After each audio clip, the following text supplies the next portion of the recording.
बहलूल आकिल के कौल से, जिसकी बातें न सच्ची हूं न झूठी वो फलसफी है।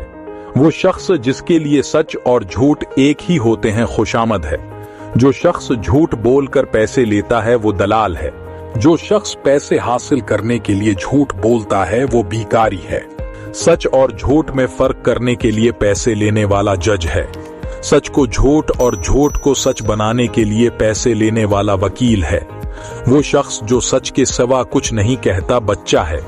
जो शख्स अपने आप से झूठ बोलता है वो मगरूर होता है। जो शख्स अपने झूठ पर यकीन रखता है वो बेवकूफ है। जिसका झूठ मीठा हो वो शायर है। जो दिल की ख्वाहिश के बावजूद झूठ बोलता है वो बीवी है। जो झूठ नहीं बोलता वो मुर्दा है। जो शख्स झूठ बोलता है और किस्म खाता है वो बाजारी है। वो शख्स जो झूठ बोलता है और खुद को नहीं समझता है वो बात करने